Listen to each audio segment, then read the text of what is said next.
Welcome to the Gone Fission Podcast, your one-stop source for news about the emerging nuclear renaissance and environmental cleanup of Department of Energy sites across the nation.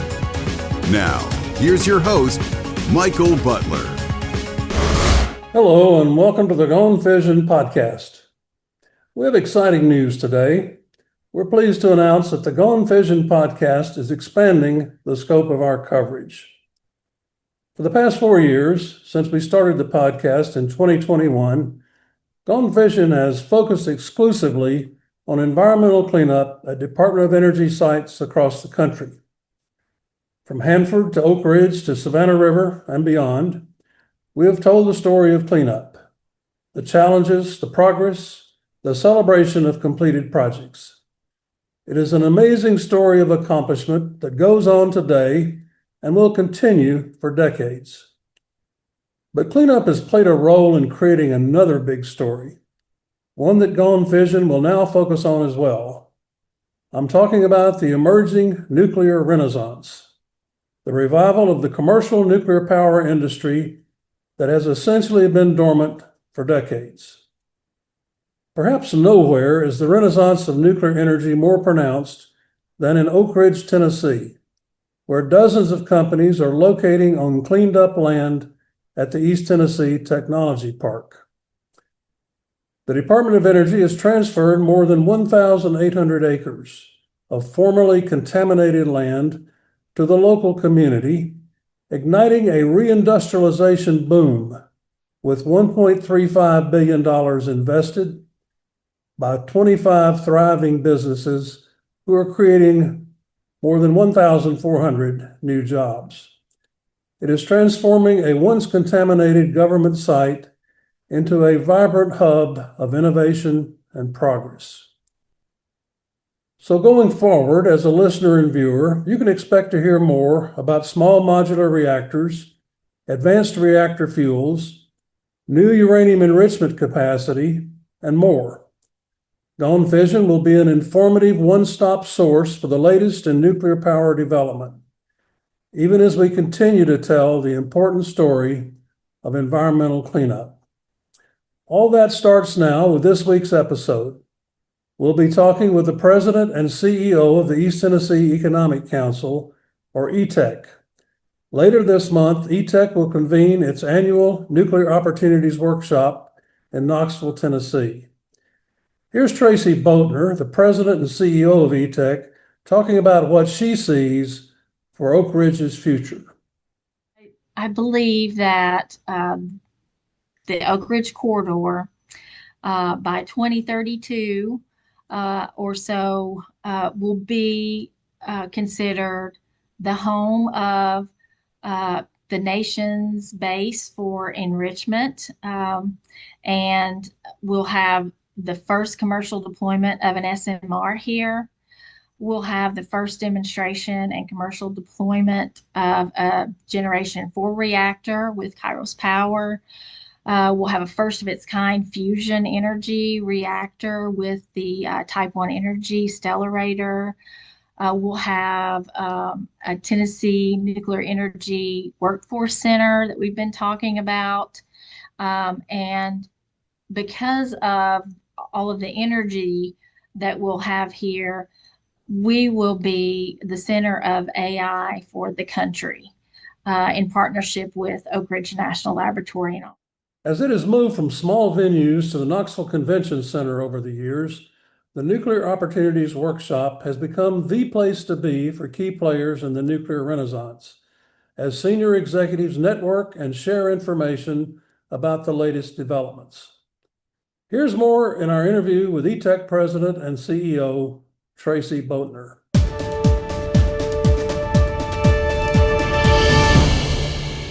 Well, our guest today is Tracy Boatner. Tracy is President and CEO of the East Tennessee Economic Council in Oak Ridge, Tennessee. Welcome to the podcast, Tracy. Thank you so much for having me. Well, we're very glad to have you here. We have a lot to talk about today, including the exciting Nuclear Opportunities Workshop that's coming up in a couple of weeks.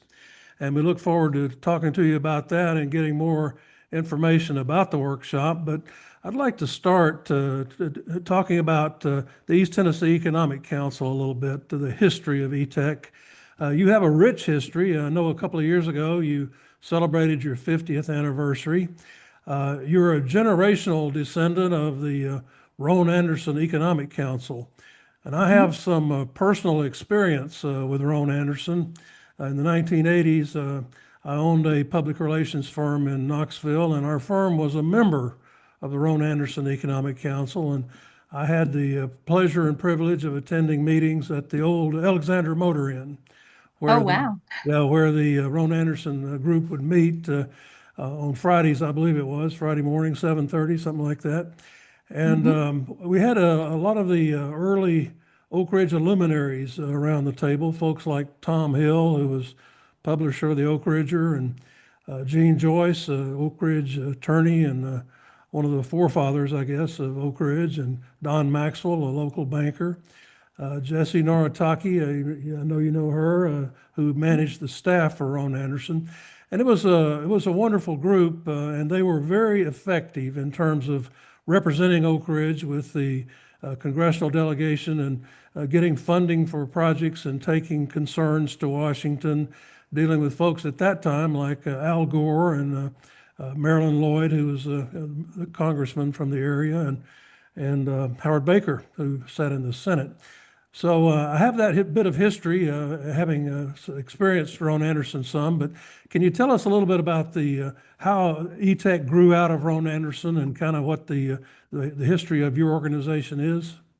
So Roan Anderson was born because the leaders in the Oak Ridge community that you've already mentioned were concerned that the Atomic Energy Commission was transitioning and basically going out of business. They weren't sure what the new organization might look like, and they weren't sure that the missions that had been here previously would be continued. And so they wanted to make sure that they had companies here that were diverse and that could, stabilize the economy if the federal government decided to leave the region and take with them, all of the missions that were happening here, and therefore a lot of the work that was being done, which would have been devastating to our economy.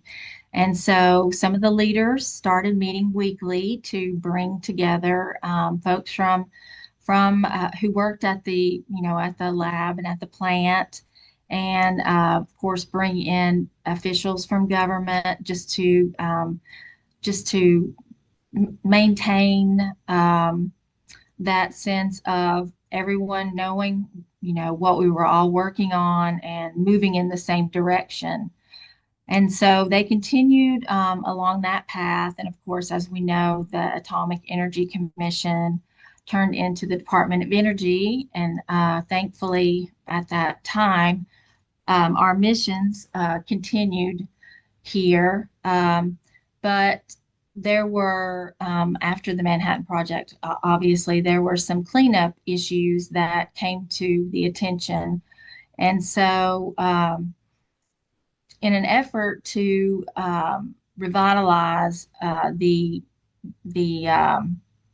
the previous um, industry that had been at the K-25 site, they created. I'm sure you're familiar with the CROET, Community Reuse Organization of East Tennessee. And out of that came a partner organization called ETEC. So it was really spun out of Roan Anderson, but they changed the name to the East Tennessee Economic Council to expand the reach from just Roan Anderson into a 5-county region. Mm-hmm. And that enabled them to get some more grants to build on the economic resources here. What would you say your primary mission is today as ETEC? Why do you exist? What is really your goals at this time? So we say that ETech exists to support the region's federal missions and to leverage those missions to grow the regional economy. And we do this just as they did back in the Roan Anderson days. We bring leaders from industry, academia, and government together weekly, if not more, to share information, foster collaboration, and to advocate for the federal missions in the region so that we can continue to grow the regional economy. Mhm. Well, we're going to get into the upcoming Nuclear Opportunities Workshop in more detail in a few minutes, but Oak Ridge, you guys are doing a great job. Oak Ridge is quickly becoming recognized as kind of ground zero for what's being called the nuclear renaissance, the reemergence of nuclear power as a leading energy source and a growth industry where it's kind of been dormant for the last few years. It's taken on a new life. A lot of companies, dozens of companies, are investing billions of dollars in advanced nuclear technologies in Oak Ridge. You mentioned the K-25 site, the old Oak Ridge gaseous diffusion plant's now been converted to the East Tennessee Technology Park. What do you think the main draw is for these businesses? Why are these companies coming to Oak Ridge in such big numbers now? Well, I think there are several reasons. First of all, of course, the need for energy is high. The energy demand is high across the country, and so that has helped because we know we need more energy and we need more stable, reliable baseload energy. So that has helped folks realize that nuclear is a solution for that. This region is important to that effort because, and we've been able to draw a lot of companies here, I believe, because we are a very welcoming community to nuclear projects.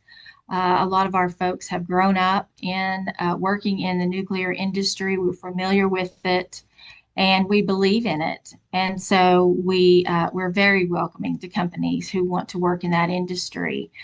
The state of Tennessee is very supportive, and I think we may talk more a little bit about that later. But we also have these legacy anchors or assets close by here in Oak Ridge, like TVA, like the Oak Ridge National Laboratory, and Y-12 National Security Complex. So we have already have sort of this hub of nuclear assets that I think a lot of companies want to be close by to so that they can take advantage of those resources and assets. And you also have a well-trained workforce, a workforce that's used to dealing with nuclear matters at all levels, professionals, craftspeople, and these companies that come in, they need to take advantage of that workforce as well. Absolutely. Yeah. Um, you have a real success story in terms of the transfer of federal land to the community for economic development purposes. Oak Ridge has done more in that area than any other site in the DOE complex, and it's really been quite impressive. As of now, over 1,800 acres of federal land have been transferred to the Oak Ridge community, and you mentioned CROET, the Community Reuse Organization, and ETech.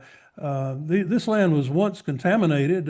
It was used for nuclear purposes. It has had contaminated soil around it. The buildings were contaminated, and they had to be cleaned up. You mentioned the environmental cleanup that became a priority for Oak Ridge and something that your organization got behind.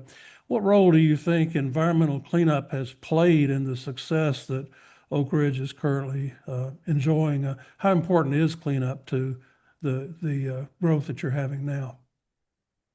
It is tremendously important. And I will say without reservation that without the cleanup that we have already seen and that we're continuing to experience, we would not have seen several of these companies choose to locate here because there wouldn't have been land for them to locate here.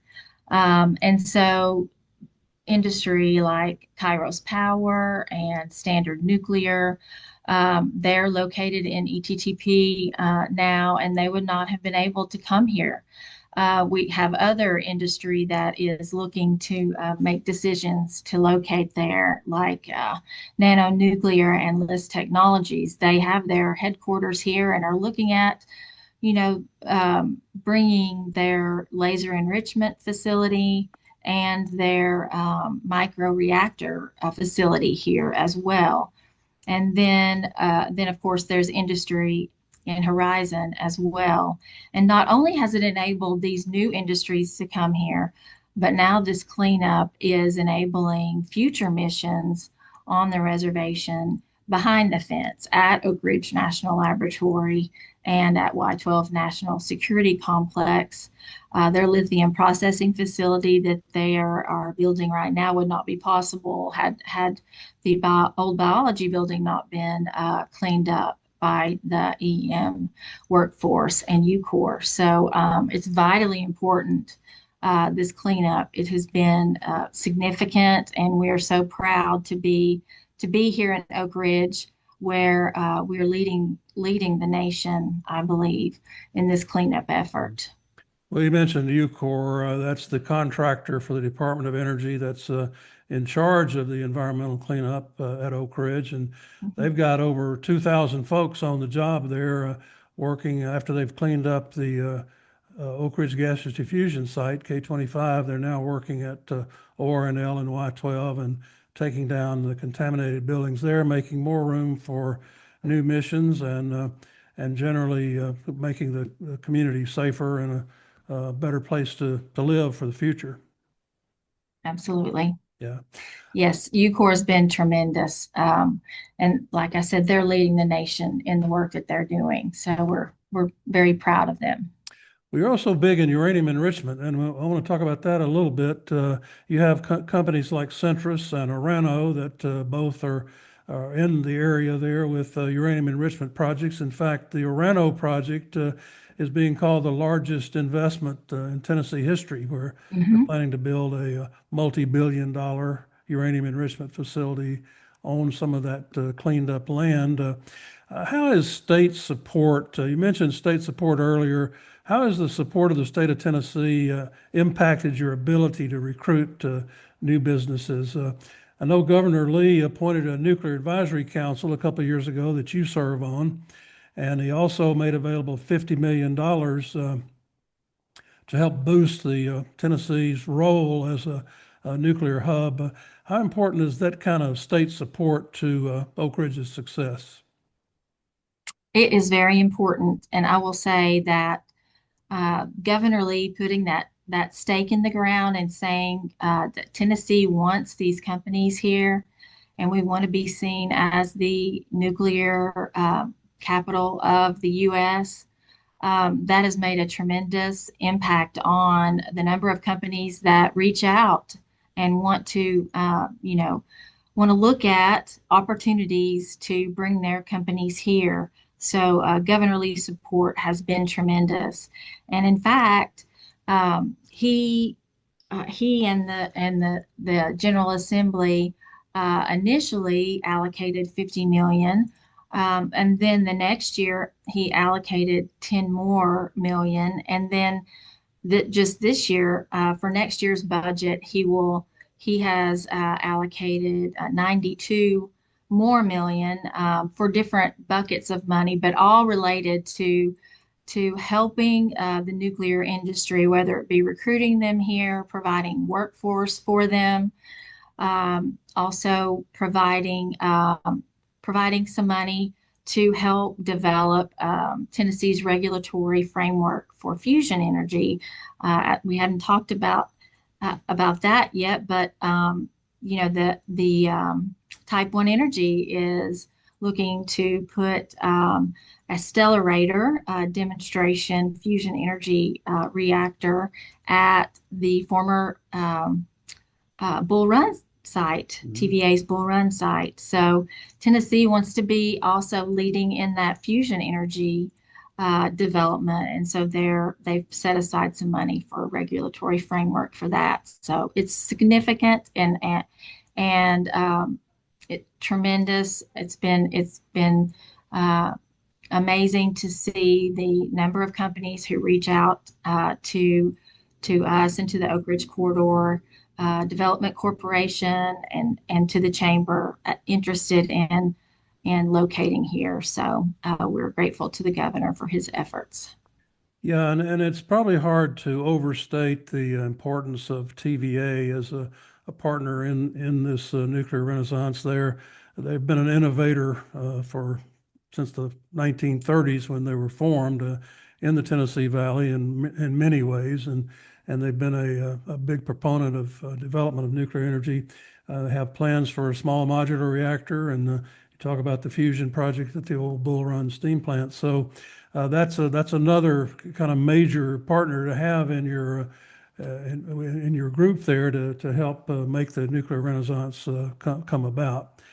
Um, Absolutely. And the governor actually allocated $50 million to support TVA's Clinch River project for next year's budget. And that was one of the things that did come out of the Tennessee Nuclear Energy Advisory Council's work in our report back to the governor was that we believe that that project is so important to our future, and so we're doing everything we can to support that and to get those small modular reactors at the Clinch River site.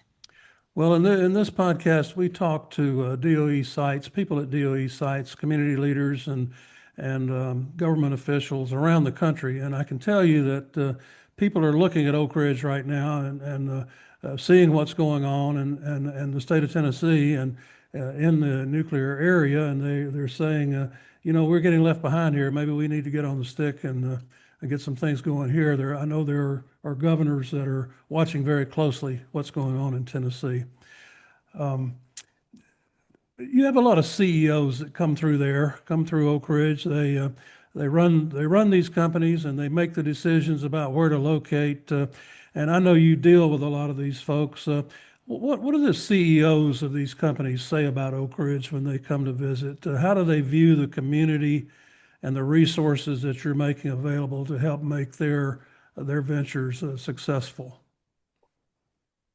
So a lot of the CEOs who come through who are already here or who are looking to come here are typically very surprised, I think, at the numbers of people and the amount of support that they have as a company that works in the nuclear industry.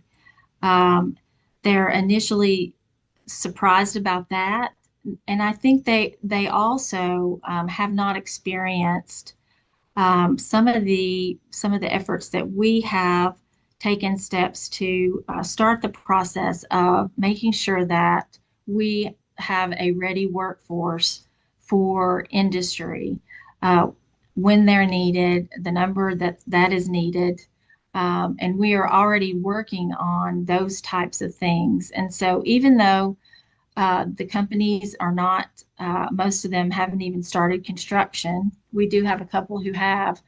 We started in 2023 talking about what the needs will be for the industry for workforce. How can we make sure that we have those workers here? And we've been able to help Oak Ridge High School start new programs. This coming year, they'll have a middle college program where their students can graduate from high school with a nuclear technology associate's degree, and they can go to work for one of these nuclear companies.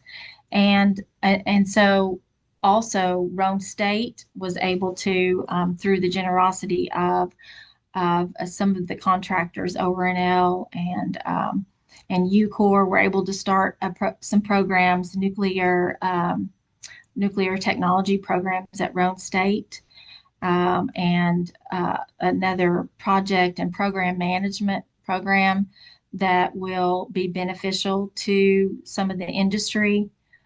So I know specifically Arano, Jean-Luc says frequently that when he came, first of all, Tennessee wasn't on his radar.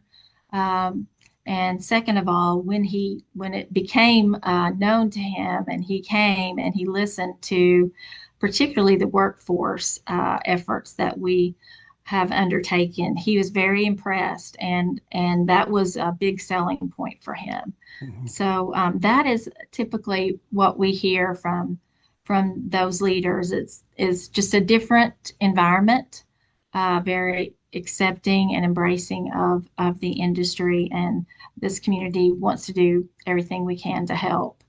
And there are some other industries who are not as welcome.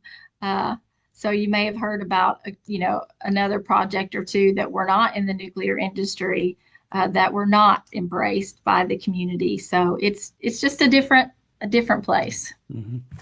Well, and you also have the advantage of the natural beauty of East Tennessee. Got the Smoky Mountains and the TVA lakes, and it's a good place to live. And a lot of people, when they do discover it and they move there and locate their business, it's hard for them to ever think about living somewhere else. Absolutely. Absolutely. So many things to love about this part of the country. And, we're so close to the Smoky Mountains, but even right here in Oak Ridge, we have, as you mentioned, the water, the walking trails. It's just a beautiful place. Mhm. Well, let's get to the topic that we came here for today, the Nuclear Opportunities Workshop. This this conference has really gained steam over the last few years. You last year you were at a hotel, and this year you've moved to the Knoxville Convention Center. It just shows the growth of the interest in nuclear energy in the East Tennessee area. And tell us a little bit about that growth and what's happened over the last few years that's made this conference so popular. Sure. So we started this conference in 2017, and it was a very different time. We had, for the first couple of years, we had between 80 and 100 people who attended. It was very small. I would say probably uh, out of those 80 or so people, 50 of those were speakers. So you can imagine it was just a much smaller and more intimate conference. And so we had that 2017, 18, and 19. And then, of course, 2020 was COVID, and we did not have an event in 2020 and 2021. When we came back in 22, we did experience um, some growth then. So we had been averaging about 100, and I believe in 22 we had about 200 attendees. And then in 2023 we had 400, and then last year we grew to 600. And so it is steadily increasing as the word gets out, and we're very excited about that. One of the unique things about the conference is that the reason we started doing it was to focus on the assets that are here in East Tennessee, to try to bring other companies and organizations from outside the area in to see what was happening here. And I think, we've been pretty successful at that. But we don't have a whole lot of topics that are focused, outside of Tennessee. We do have a few panels that are, but we really, again, we still want to keep that focus of here's what's happening here, here's why you want to be a part of it.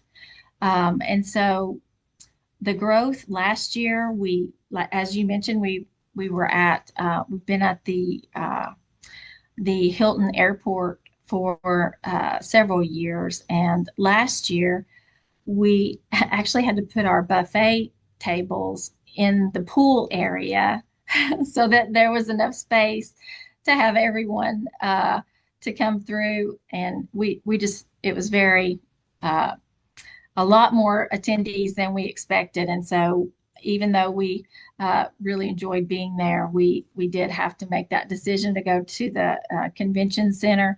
And we are expecting probably 800 people this year. And so it continues to grow, and we're very grateful for that. And we continue to bring in, great speakers who, of course, will draw in a lot of people. Well, let's talk about the agenda for this year. Who are some of your speakers, and what are some of the topics that are going to be covered at the conference? So some of the speakers you'll recognize a lot of these names. Of course, we hope to have Congressman Fleshman there, depending on his schedule in Congress. But he is Oak Ridge's strongest advocate and biggest nuclear supporter. And we're hopeful that he will be there. And he was able to be there last year, the entire conference. We just found out a couple of days ago that Robert Oppenheimer's grandson, Charles Oppenheimer, is coming. And so we're very excited to have him, and he's going to talk a little bit about his grandfather's legacy with the Manhattan Project. And then he also wants to share with us his thoughts on financing new nuclear projects. And so he's working on a lot of helping a lot of companies with that financing process. So look forward to hearing from him. We have TVA's CEO, Don Mall, who is on the agenda. He'll be on a panel with Oak Ridge National Lab Director Stephen Streifer, and State of Tennessee Chief Operating Officer Brandon Gibson, representing the governor's office, and American Nuclear Society President Hash Hashemian, who is also local with a local company here, AMS. We will also have updates from TVA about their Clinch River project, and Kairos Power, TriSoX, Orano, Centrus, and BWXT will talk about their projects here. So we have a pretty good lineup. We'll also talk about AI and how nuclear energy will enable this region to be a leader in AI. And then we have Atomic Canyon will be on talking about their company and how they can help companies through the NRC process using AI. And let me think. That's the highlights, I think. I think I covered most of that. Well, and that's quite a bit. You covered a lot. You have a host of marquee names, both in the individual speakers and in the companies that they represent. So it should be a pretty stellar meeting with a lot of interesting topics and some good speakers. So that's a lot to look forward to. We hope so. We have a lot of Department of Energy folks who are also hoping to come. Some are waiting to be confirmed, as we know. So they may be able to be last minute additions. But I think it's going to be a great program. I'm looking forward to it. Well, the dates are July 22nd and 23rd, and this will be at the Knoxville Convention Center. You have a lot of corporate participation, obviously, and a lot of corporate sponsors who help make this conference possible, and will be both speaking and exhibiting at the conference. Can you talk a little bit about the corporate support that you get for the workshop and how that's increased over the past couple of years? Yes, absolutely. We couldn't do it without our corporate support. It has really been tremendous. Of course, we have our folks who have been dedicated supporters since the very beginning. And that, like Oak Ridge National Laboratory and Tennessee Valley Authority and Y-12 National Security Complex and UCOR. But the support has really grown over the years, and I'll say since 2023 we have had 179% growth. I was just looking at these numbers last week. 179% growth in 2 years in the amount of corporate support that we have gotten. So That's impressive. we're we're very excited and very honored that people are interested and want to learn more about what's happening here. So we will continue as long as people are still interested and supporting. And I think hopefully with especially with this administration's priorities on nuclear, this will continue and we will we'll have a bright future here in Oak Ridge. Well, our listeners and viewers are seeing this and hearing this in the early part of July. There's still a couple of weeks left before the workshop. If somebody's interested in attending the workshop, can they still register, and how do they do that? Yes, we will keep registration open almost up until the very day of the event, and depending on the if we sell out, we'll probably actually be selling them the day of if folks want to come after registration closes. And hopefully we won't sell out because we've gone to this bigger venue so that we can accommodate many more people. But the easiest way probably is to just Google. You can Google ETEC, ETEC, ETEC Now 2025. Nuclear Opportunities Workshop is what it's called, but the acronym is NOW. So ETEC Now 2025, or our actual website is eteconline.org and then /now. So okay, well, there's a couple of ways. So yeah. if you're watching or listening out there right now and you're hearing about this workshop, maybe for the first time, but you think it's something that you could benefit from, then those are two ways you can learn more and register for the event, either through ETEC Now 2025, Google that, or eteconline.org, which is the ETEC website. Finally, Tracy, let's take a look at the crystal ball here for a minute. We've seen a lot of what's happened in the nuclear renaissance in Oak Ridge over the past couple of years.